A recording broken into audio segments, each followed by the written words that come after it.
bonitos, tudo bom com vocês? Começando mais uma Quinta Misteriosa. Se você é novo por aqui e ainda não tá inscrito, já se inscreve aqui embaixo pra não perder nenhum vídeo. Toda quinta-feira tem vídeo novo aqui no Quinta Misteriosa com casos novos que eu conto pra vocês. Aproveita e me segue lá nas redes sociais que eu também vou deixar aí na tela pra vocês. Já deixa o like que ajuda muito a divulgar esse vídeo. Então não esquece de deixar o like, que é muito importante. E como eu sei que esse vídeo vai ser longo, eu sei que vocês amam vídeo longo, já vai lá, pega a pipoca, chama a mãe, chama o irmão, chama o pai pra assistir, manda pros amigos, que eu tenho certeza que vocês vão gostar muito do vídeo de hoje. Então, bora começar. Então, hoje eu vou contar pra vocês um caso muito pedido aqui no Quinta, que é o Dyatlov Pass, que em português ficaria a passagem Dyatlov. Em 1959, 9 estudantes partiram para uma expedição nos Montes Urais na União Soviética. A expedição começou no dia 27 de janeiro com destino à montanha Ortoten, uma difícil escalada. E aí, no dia 1º de fevereiro, o grupo, surpreendido por uma tempestade de neve, decidiu acampar na encosta da montanha Kotlatsiakal, a 10 km do seu destino. Esse caso aconteceu no final de janeiro, começo de fevereiro de 1959, na Rússia. E como eu sei que eu vou errar a pronúncia do nome de todos os integrantes, né, que estavam nessa expedição, eu vou deixar aí na tela pra vocês uma foto com o nome e a idade de todos eles, que assim é muito mais fácil, eu vou ficar aqui tentando falar, vou errar. Então eu vou colocar aí pra vocês. Então, como vocês podem ver, o grupo era composto por 10 pessoas, e dentre esses 10, apenas um sobreviveu, e logo vocês vão entender como e por que ele sobreviveu. O líder da excursão era o Igor Dyatlov. A equipe era composta por 2 mulheres e 8 homens. Eram um instrutor de esqui, 3 engenheiros e 7 alunos do Instituto Politécnico dos Urais. O cronograma deles dessa expedição era acampar no povoado de Vizay, que foi o que eles conseguiram fazer. O primeiro destino era a montanha Gora Ortoten, onde eles também conseguiram montar o acampamento. Depois eles iriam viajar ao sul, ao longo da crista principal dos Montes Urais, o pico de Ojakal. Continuariam agora para o norte, ao longo do rio Toshenka, e a data prevista do retorno era no dia 11 de fevereiro, depois de ter conseguido montar acampamento em Vizay, que era o último local. Eles tinham programado enviar telegramas para seus familiares anunciando o sucesso da missão assim que eles conseguissem finalizar todo esse cronograma. Então, quando eles montaram o acampamento em Vizay, ali o caso já começa a ficar estranho, porque lá eles ficaram sabendo sobre várias lendas que envolviam os lugares por onde eles estavam passando. A montanha Kotlatsiakal, que provavelmente não é assim que se pronuncia, significa a montanha dos mortos. E os Mansi, que é um povo indígena que morava nessa área, explicou o porquê que tinha esse nome. Eles contam que no passado 9 dos seus caçadores morreram lá durante a noite, de repente, sem sintoma de violência, do nada. Eles foram encontrados no dia seguinte por seus companheiros como se estivessem dormindo. Para eles, a montanha se converteu em um local encantado e é habitada pelo que eles chamam de almas, que levavam a vida das pessoas que entrassem na área. E outra montanha que também estava no cronograma deles, agora Ortoten, significa em Mansi, não vá lá. E apesar de todas essas lendas, eles foram mesmo assim. Foi nesse mesmo lugar, em Vizay, que um dos integrantes, eles eram inicialmente 10, e um deles adoeceu de repente enquanto eles estavam lá. Uma velha lesão nas costas que ele tinha começou a incomodar muito, então ele teve que abandonar a missão. Então eles eram em 10 e agora o Yuri adoeceu, então ele foi pra casa e ficaram 9 pra continuar a missão. E como eu contei pra vocês, o cronograma tinha vários lugares que eles iriam passar, porém aconteceu o imprevisto. Aparentemente eles planejaram acabar com a expedição e fizeram acampamento para a noite seguinte, mas por conta das condições meteorológicas que pioraram muito, deu uma tempestade de neve e consequentemente uma baixa visibilidade, eles acabaram perdendo a direção e desviaram para oeste em direção ao topo da montanha Kotlatsiakal. Quando eles perceberam o erro, o grupo decidiu parar e montar acampamento lá na encosta da montanha para decidir o que eles iam fazer depois. Porém, alguma coisa muito estranha, muito bizarra aconteceu nesse lugar, porque como eu contei pra vocês, eles tinham todo um cronograma pela frente, eles estavam no início ainda, e ali foi o último local que eles foram. Era pra eles voltarem no dia 12 de fevereiro, já tinha passado essa data e nada deles, não tinham notícias nenhuma, eles não voltaram, e também eles não enviaram nenhum telegrama pra família como eles prometeram fazer, então os familiares exigiram que começassem uma operação de resgate. O primeiro grupo foi enviado no dia 20 de fevereiro e era composto por professores e estudantes, e lá foram eles atrás do grupo, porém já no início eles perceberam que a busca seria muito mais complexa do que parecia, então eles pediram ajuda civil e militar. Então 2 aviões e um helicóptero se juntam à equipe de busca. Porém, só no dia 26 de fevereiro, isso já faziam 6 dias que eles estavam procurando por eles, um avião militar que está sobrevoando a área acaba encontrando os restos do acampamento do grupo. A equipe de resgate vai direto para o local e chegando lá eles encontram realmente o acampamento do grupo, porém estava tudo abandonado na encosta leste da montanha, que era aquela montanha conhecida por ser a Montanha dos Mortos. E a encosta dessa montanha é muito conhecida por ter muita avalanche por lá. A barraca foi seriamente danificada, nenhum deles estavam lá. Os pertences, sim, eles encontraram todos os pertences do grupo lá na barraca. Ao redor da barraca tem várias pegadas de pelo menos 8 pessoas, algumas com os pés descalços, postos, outros com só um pé de calçado, sem uma direção clara para onde eles estavam indo, bastante caótica. Apesar da bagunça que estava ali em volta da barraca, eles conseguiram ter mais ou menos uma ideia de onde aquelas pegadas estavam levando, então começaram a seguir as pegadas, que levavam para baixo da montanha, né, para parte da floresta. Então eles começam a explorar aquela área da floresta e acabam encontrando os restos do que parece ser uma fogueira a mais ou menos 500 metros da barraca, então bem perto da barraca encontram esses restos de fogueira. E nesse mesmo local eles encontram 2 corpos, que eram do George e do Yuri, que estavam descalço e apenas usando as suas roupas íntimas. O corpo dos dois estava coberto por galhos e ramos e também cobertos por neve. Quando o forense começou a investigar mais a cena, ele viu que o tronco da árvore ali em volta daquela fogueira estava coberto com pedaços de carne e pele humana. E aí eles perceberam que as mãos dos dois estavam dilaceradas, então eles presumiram que os dois tentaram subir na árvore desesperados e os galhos cederam com o peso deles, ou que eles estavam tentando tirar pedaços da árvore para colocar na fogueira. Por ali não tinha sinal nenhum de animal, então alguma coisa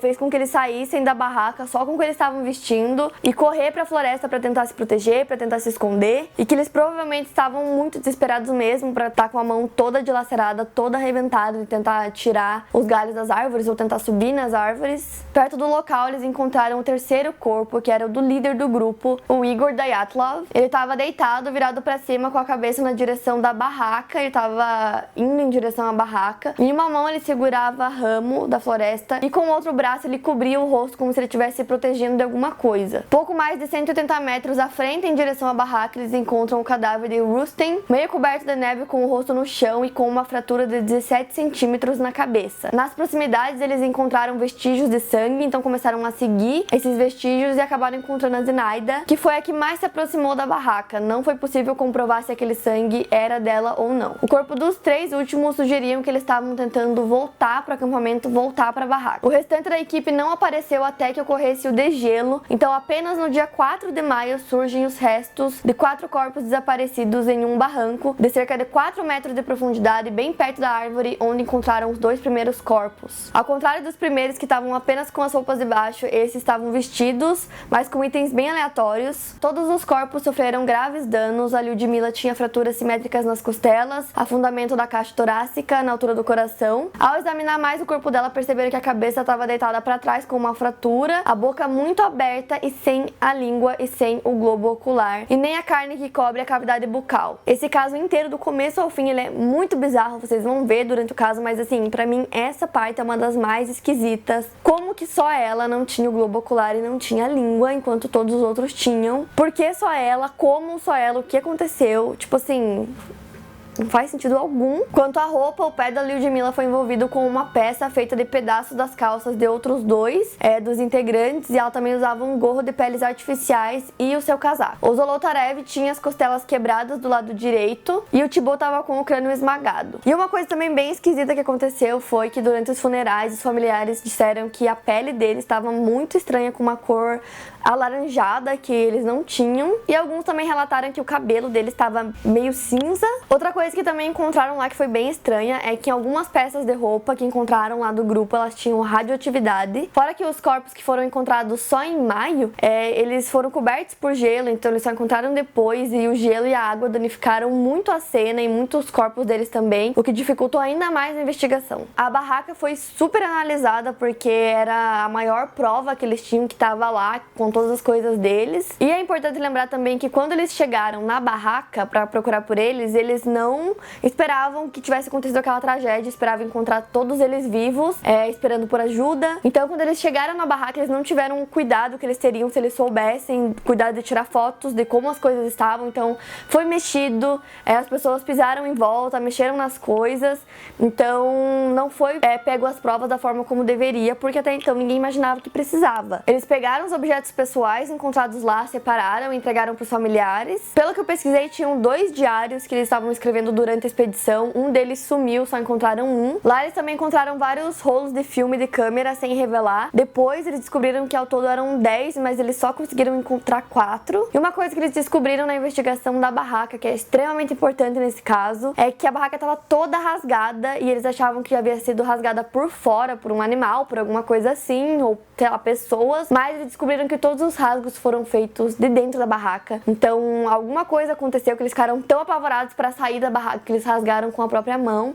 e aí fugiram. Então assim, ninguém sabe exatamente o que aconteceu nessa noite, mas por conta dos diários eles conseguem fazer uma reconstrução daquele dia pra tentar entender o que houve. Então eu vou contar pra vocês a reconstrução, como ela foi feita, pra gente ter uma ideia melhor do que aconteceu nesse dia. Então a princípio todo mundo aparece feliz nas fotos, sem qualquer problema, todo mundo de boa, lá no lugar onde eles iriam acampar. Eles contam que eles comeram entre as 8 e as 7 da noite, e aí o incidente provavelmente aconteceu entre um intervalo que varia das 9h30 às 11h30 do dia 1º de fevereiro e 1h30 às 2h45 da manhã do dia 2 de fevereiro. Então nesse primeiro intervalo de tempo, entre 9h30 e 11h30, o grupo viu alguma coisa que criou tanto medo neles que eles saíram destruindo a barraca, fugindo o mais rápido possível em direção da floresta. Nesse dia tava menos 20 graus, então da forma como eles estavam, eles saíram. Como eu disse, os que foram encontrados mais tarde tinham peças de roupa, então ninguém sabe exatamente como que eles, alguns tinham, alguns não tinham, o que aconteceu. Essa parte é um mistério. Então o grupo se dispersou em grupos de 3 para 3 direções diferentes, mas todos eles se encontraram perto da árvore onde acenderam a fogueira. O fogo pode espantar ou atrair o que quer que seja que eles estavam tentando fugir. O que é certo é que tinha alguma coisa que impedia que eles voltassem para a barraca. Eles estão morrendo de frio, eles têm que achar uma forma de sobreviver. Então nesse ponto uma coisa é certa, 2 deles que estavam com as mãos machucadas provavelmente estavam tentando pegar lenha da árvore para poder colocar na fogueira, ou tentando subir na árvore para ter uma visão mais alta da barraca, para que eles pudessem ver se eles podiam voltar para a barraca, se estava seguro para eles voltarem. Por estar muito frio, pode ser que eles nem tenham notado o quanto que eles estavam machucando a mão naquela hora. E nessa altura eles provavelmente já estavam conscientes que eles estavam morrendo de frio e que eles precisavam achar um jeito de sobreviver e rápido. Os 2 primeiros corpos que eles encontraram lá em volta da fogueira, né, do resto da fogueira, foram os primeiros a falecer, provavelmente pelo esforço que eles fizeram, por eles não estarem agasalhados, o esforço de tentar pegar a lenha, de fazer a fogueira, fez eles cansarem muito mais rápido e acelerou também a morte deles. Então eles provavelmente morreram de hipotermia e eles foram os primeiros. Provavelmente o restante do grupo, quando achou eles, cobriu o corpo deles com ramos e com galhos, e aí se dispersaram para tentar sobreviver. O Dyatlov, o Rustem e a Zinaida, os 3 tentaram voltar para a barraca, porque os corpos foram encontrados todos perto da barraca e com os corpos em direção à barraca, mas foram caindo sucessivamente e provavelmente também morreram de hipotermia porque estava muito frio. Então os corpos foram encontrados todos bem perto um do outro em direção à barraca. Lembrando que o Rustem estava com um ferimento na cabeça e o Dyatlov estava cobrindo o rosto com o braço, tentando se proteger de alguma coisa. E aí os outros 4 resolvem se esconder, tentam se proteger do que quer que seja que eles estavam vendo, que aconteceu nesse dia. Então eles acham tipo um barranco, então não se sabe se eles caíram nesse barranco ou se eles foram ali, entraram ali para se proteger. O médico legista disse que eles tinham algumas lesões que eram muito parecidas com lesões que você tem quando acontece um acidente de carro, o que dá a entender que eles caíram ali, porém era uma altura bem baixa, né? Então talvez pelo frio, por tudo que estava acontecendo realmente, eles tenham se machucado disso. Ou pode ser que esses ferimentos sejam de outra coisa. E lá nesse barranco, os 4 morrem, um de cada vez. Então, morreu o primeiro, e aí eles tentavam pegar as roupas e se proteger, e morria o segundo, e assim foi. Essa parte é muito triste de imaginar o desespero deles e os companheiros morrendo, eles pegando as roupas para tentar se proteger, colocando gorro, colocando meia, o que quer que tivesse ali.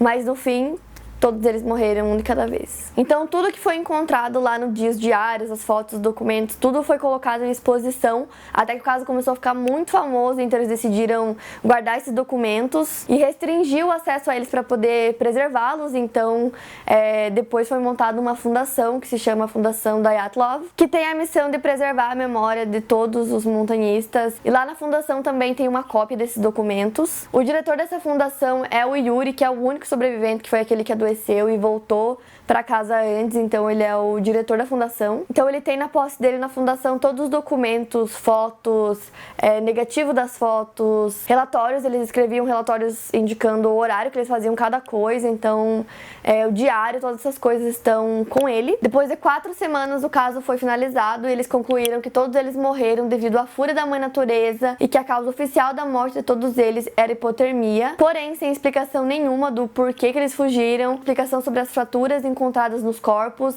Lembrando também que a maioria das fraturas e dos ferimentos eram internos, o que não explica praticamente nada, porque a maioria das coisas que eles esperavam era encontrar coisas externas, né? Nunca foi descoberto os motivos, como aconteceu, enfim.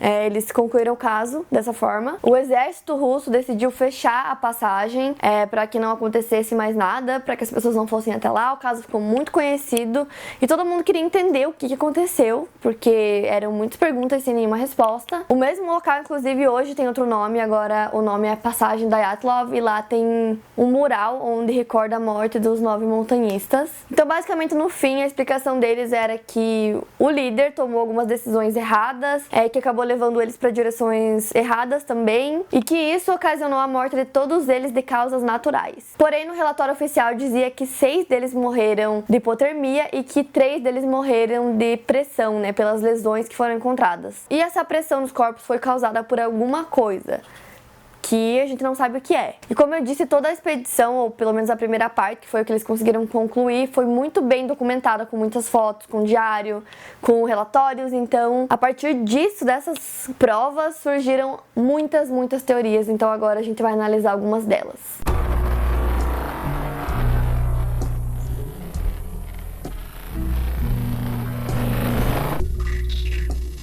A primeira teoria é uma teoria que pra mim não tem como, é muito engraçada, que é a teoria do Yeti, que nos Estados Unidos falam muito sobre esse homem das neves, é uma figura de uma coisa que não é humana e que é tipo animal, meio humano e que habita locais que tem neve e fica escondido todo mundo. Essa teoria existe porque, como eu falei pra vocês, tem um povo indígena que mora naquela área onde o caso aconteceu, que são os Mansi, e eles contam que aquela região também é habitada por uma criatura chamada Menk. Segundo eles têm certeza que o que aconteceu foi que essa criatura apareceu e essa criatura fez um rugido muito alto, assustou todo mundo na barraca, e eles saíram desesperados, fugindo pra floresta pra tentar se esconder, e que o Menk matou todos eles. Em janeiro de 2014, o explorador Mike Libeck e a jornalista russa Maria Klenokova, junto com uma equipe de filmagem, foram para a Rússia para tentar encontrar respostas para o caso, e o resultado disso foi o documentário Russian Yeti: The Killer Lives, que foi exibido no Discovery Channel, e tem link para esse documentário, vou deixar aqui na descrição. A equipe também foi visitar a Fundação Dyatlov, e lá eles conversaram com várias pessoas que estavam no local no dia que encontraram a barraca e os corpos, e algumas dessas pessoas disseram que viram várias pegadas na neve com o dobro do tamanho de uma pegada humana. Eles também foram conversar com a última pessoa Mensi viva, que na época tinha 5 anos de idade, e essa testemunha diz que tem certeza que quem matou todos eles foi o Menk, que é uma criatura de 2 a 3 metros de altura, muito forte, e que costuma matar servos e arrancar suas línguas. Também diz que foi encontrado um papel lá na barraca que dizia: agora sabemos que o Homem das Neves existe. Mas aí tem a maior prova dessa teoria, que é uma foto que foi revelada, né, dos rolos que eles encontraram lá, que aparece uma figura de uma pessoa, de um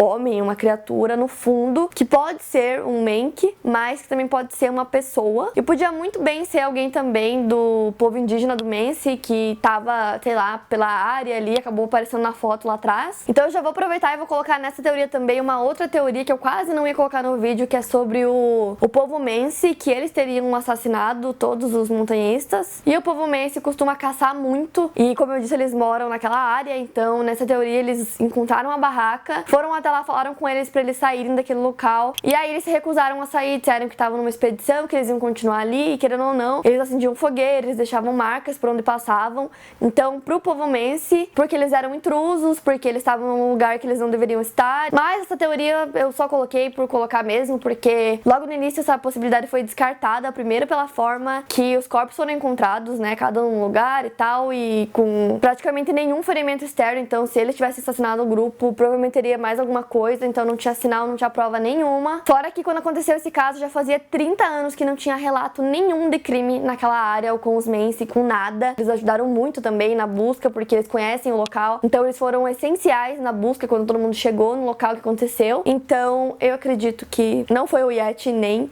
os Mensi, mas fica aí a teoria pra vocês. Sempre que eu conto pra vocês uma história que tem muito mistério envolvido, sempre tem alguma teoria relacionada a OVNIs, alienígenas, e nesse caso não é diferente. E essa teoria surgiu porque um grupo que também estava acampando numa área próxima, na verdade não era tão próxima, era longe de onde eles estavam, mas era mais ou menos por ali. No dia que tudo isso aconteceu, no dia 1º para o dia 2 de fevereiro, esse grupo viu algumas luzes no céu. Eles relataram essas luzes como esferas na cor laranja que estavam sobrevoando exatamente em cima de onde tudo aconteceu. E a parte mais estranha disso é uma foto, que foi a última foto tirada pelo grupo, que é uma foto do céu, então tá tudo escuro, e aí tem várias esferas, orbes, não sei, nessa foto, o que indicaria ser essas luzes que eles estavam vendo. Então a coloração da pele, dos cabelos, a radioatividade na roupa e a paralisia dos corpos podia indicar que eles foram objetos de um ataque alienígena, o que também explicaria todos os ferimentos internos e também a ausência da língua da Lyudmila. E aí tem uma segunda teoria que é paralela a essa, então por isso que eu vou contar as duas juntas, e essa teoria envolve a questão militar da União Soviética. Então a teoria paralela a essa é que não eram alienígenas, não era uma nave ou nada disso,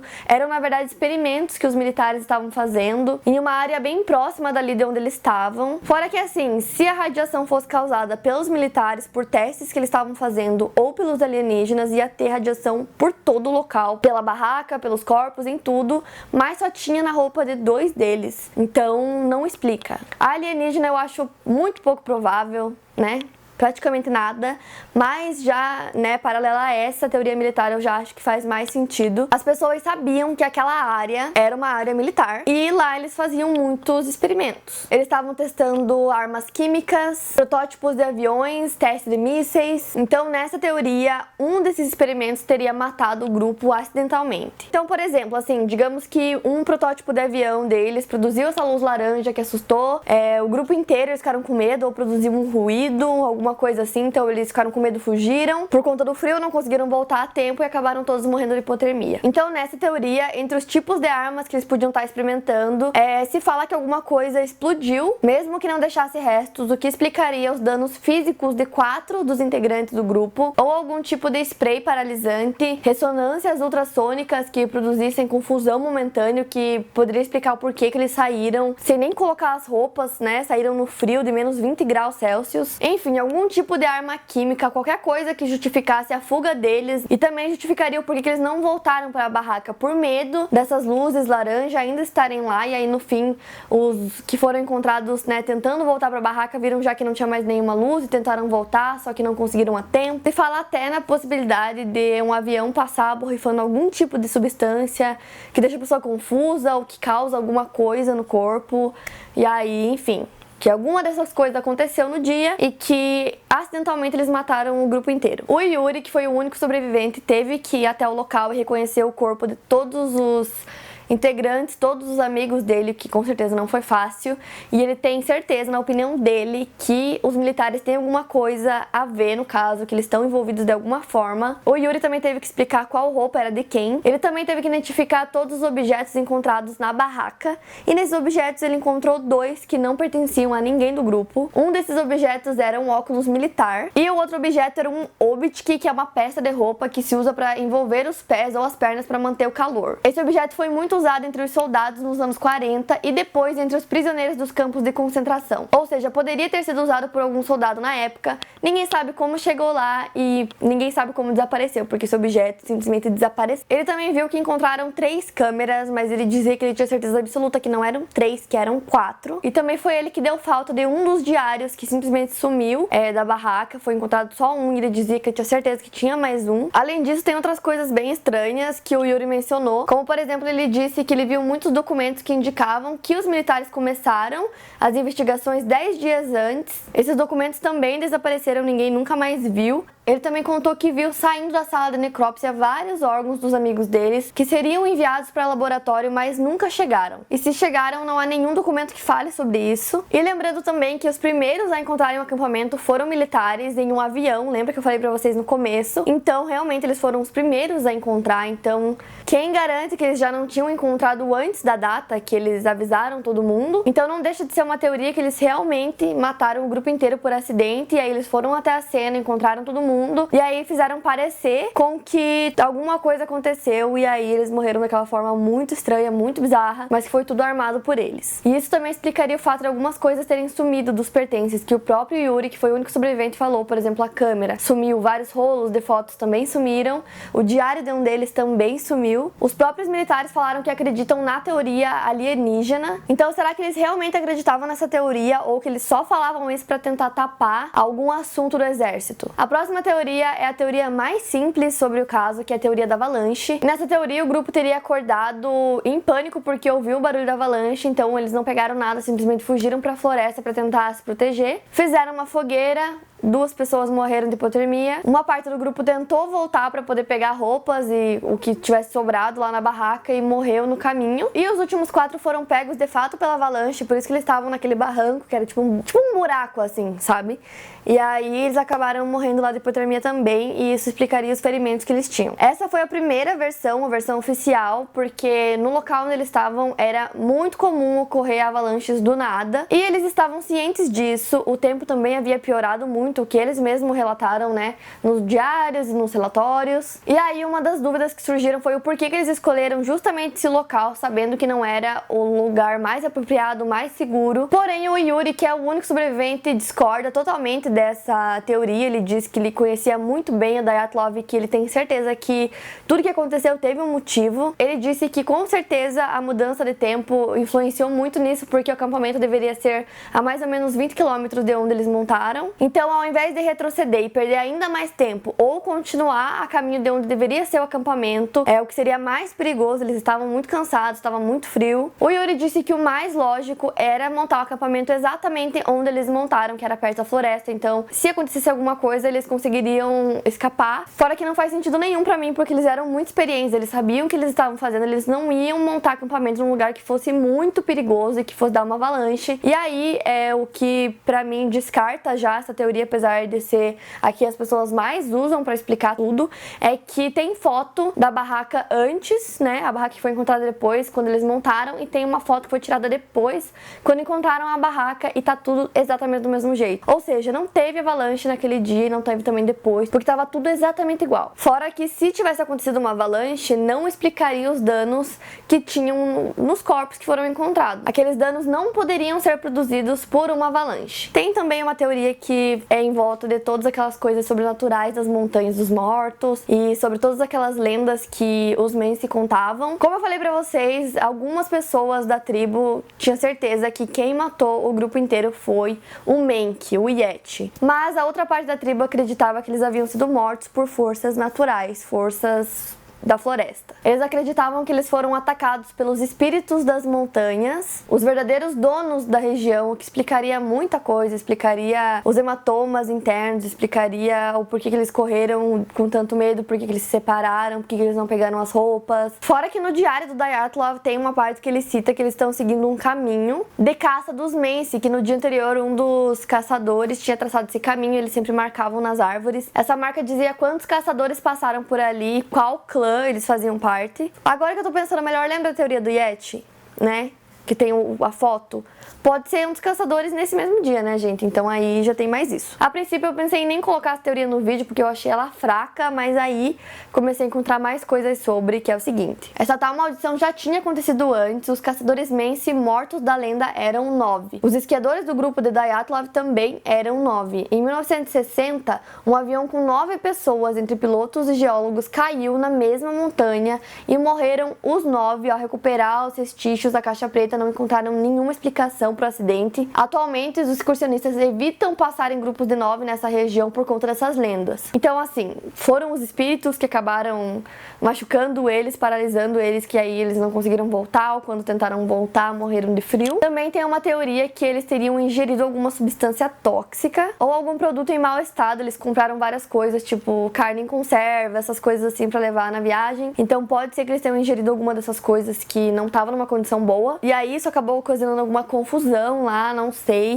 Mas essa teoria não explica várias coisas. Por exemplo, não explica o porquê que eles iriam sair da barraca todos em pânico, porque eles ingeriram alguma coisa tóxica e eles não iam nem se proteger, iam simplesmente sair, a não ser que eles estivessem alucinando. Dentro dessa teoria também se fala de neve tóxica, e essa neve tóxica seria por conta dos experimentos militares, então. E aí essas substâncias, ao subirem na atmosfera, elas voltam como neve e aí derrete, vira água, e eles beberam da água da neve tóxica. Pra mim, essa teoria é muito fraca, mas não deixa de ser uma teoria. E a última teoria, que é, na minha opinião, a mais bizarra, assim, de pensar que pode realmente ter acontecido. Essa teoria é do plano KGB. Então, nessa teoria, toda essa excursão era, na verdade, uma desculpa para poder realizar uma operação secreta da KGB. KGB, para quem não sabe, foi a principal organização de serviços secretos da União Soviética, que existiu de 1954 até 1991. E essa teoria existe por conta do membro mais velho do grupo. Além de ser o mais velho do grupo, ele também era solteiro, trabalhava como instrutor de esqui e ele usava um nome falso, mas sim Simin, ele também esteve no exército e possuía um extenso treinamento militar de combate. Ele era um veterano de guerra de um pelotão que só sobreviveram 3%. Ele tinha 3 medalhas de honra, quando no máximo os veteranos tinham apenas uma e antes da segunda já estavam mortos. Além disso, ele tinha uma tatuagem muito misteriosa no corpo com os dizeres que eu vou escrever aí na tela, porque eu não sei nem pronunciar. Até hoje ninguém conseguiu decifrar do que se tratava essa tatuagem, ou qual o significado, que língua que é, o que significa, ninguém sabe. Então a maioria supõe que essa tatuagem talvez tivesse algum significado dentro da sociedade secreta. Então estima-se que o Simin seria um espião duplo, e a missão dele era entregar uma peça contaminada, mas era uma armadilha para que a QGB pegasse o ocidental. Um dos motivos para essa teoria existir é porque o grupo levava muitas câmeras, que pra época já eram de alta tecnologia, então eles documentavam absolutamente tudo, então isso pra eles era muito estranho, porque eles levavam tantas câmeras só pra, tirar fotos dessa expedição. Fora que mais da metade dos rolos, desapareceram, então essas fotos nunca foram encontradas. Outra coisa que eu acho importante contar pra vocês é que a maioria dessas informações sobre esse caso, elas ficaram guardadas, foi tudo arquivado, ninguém podia mexer, só foram liberadas nos anos 90, quando a antiga URSS entrou em colapso. E quando foram liberados, faltava muita coisa, estavam incompletos, o que, pelo que eu vi, é comum, quando se trata da URSS, que muita coisa esteja incompleta e que as coisas simplesmente sumam. E uma informação que eu não posso deixar de contar pra vocês é que o caso, depois de muitos anos, foi reaberto esse ano. O Ministério Público reabriu o caso mês passado e o porta-voz do órgão, Alexander Kurenoi, informou que a investigação criminal foi encerrada. Ele disse que foi excluída qualquer possibilidade de uma pista criminosa, segundo a agência de notícias russa. No entanto, eles vão continuar as investigações para tentar determinar o que aconteceu com os 9 esquiadores. Como eu contei pra vocês, o caso tinha sido encerrado em 1959 e foi reaberto agora. Ele conta que eles decidiram reabrir a investigação para tentar evitar que algo semelhante com esse caso aconteça novamente. Porém, foi tudo que eu consegui encontrar de informações novas, que o caso foi reaberto, eles vão continuar a investigação, mas não tem nenhuma informação a mais das que eu contei pra vocês. Então, esse é um caso que tem muitas perguntas, como por exemplo, por que a Lyudmila foi a única encontrada sem o globo ocular e sem a língua? Por que só ela? Por que os outros não? O que isso significa? Quem que fez isso com ela? Como isso aconteceu? O que aconteceu nesse dia para aterrorizar tanto esse grupo que todo mundo saiu desesperado da barraca? O que eles viram? O que aconteceu ali para deixar eles com tanto medo? O que era, afinal? O que significa a última foto tirada pelo grupo, que é aquele fundo preto com os orbes? O que são aquelas luzes?